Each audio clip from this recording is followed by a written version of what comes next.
नमस्कार दोस्तों। आषाढ़ मास की योगिनी एकादशी व्रत कथा।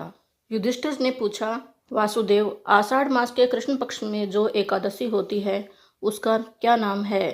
कृपया उसका वर्णन कीजिए। भगवान श्री कृष्ण बोले, नृपश्रेष्ठ, आषाढ़ के कृष्ण पक्ष की एकादशी का नाम योगिनी है। यह बड़े बड़े पातकों का नाश करने वाली है।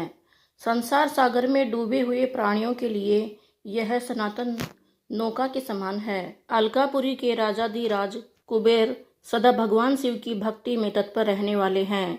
उनका हेममाली नामक एक यक्ष सेवक था जो पूजा के लिए फूल लाया करता था। हेममाली की पत्नी का नाम विशालाक्षी था। वह यक्ष कामपास में आबद्ध होकर सदा अपनी पत्नी में आसक्त रहता था। एक दिन हेममाली मानसरोवर से फूल लाकर अपने घर में ही ठहर गया और पत्नी के प्रेम पास में खोया रह गया। अतः कुबेर के भवन में न जा सका।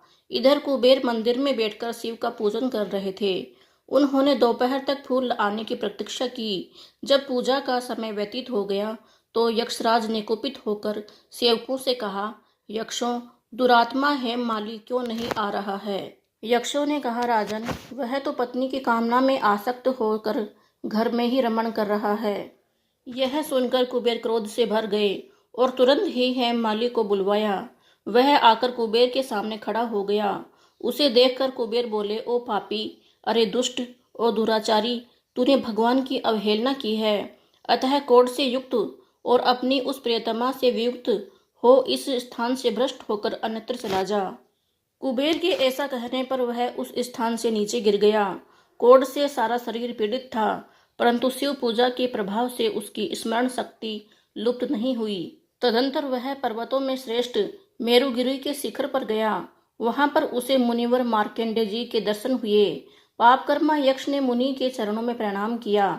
मुनिवर मार्कंडेय ने उसे भय से कांपते देख कहा, तुझे क्रोध के रोग से कैसे दबा लिया? यक्ष बोला, मुने, मैं कुबेर का अनुचर हेममाली हूँ। मैं प्रतिदिन मानसरोवर से फूल लाकर शिव पूजा के समय कुबेर को दिया करता था। एक दिन पत्नी सहवास के सुख में फंस जाने के कारण मुझे समय का ज्ञात नहीं रहा।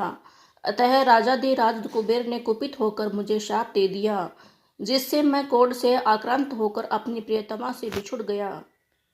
मुनि श्रेष्ठ, संतों का चित्त स्वभावतः परोपकार में लगा रहता है। यह जानकर मुझ अपराधी को कर्तव्य का उपदेश दीजिए। मार्कंडेय जी ने कहा, तुमने यहाँ सच्ची बात आकर कही है, इसलिए मैं तुम्हें कल्याणप्रद व्रत का उपदेश करता हूँ। तुम आषाढ़ मास के कृष्ण पक्ष की योगिनी एकादशी का व्रत करो। इस व्रत के पुण्य से तुम्हारा क्रोध निश्चय ही दूर हो जाएगा। भगवान श्री कृष्ण कहते हैं, राजन, मार्कंडेय जी के उपदेश से उसने योगिनी एकादशी का व्रत किया, जिससे उसका क्रोध दूर हो गया। उस उत्तम व्रत का अनुष्ठान करने पर वह पूर्ण सुखी हो गया।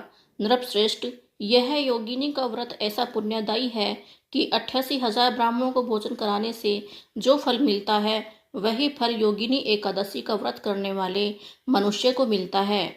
योगिनी महान पापों को शांत करने वाली और महान पुण्य फल देने वाली है। इस महात्म्य को पढ़ने और सुनने से मनुष्य के सभी पापों से मुक्त हो जाता है।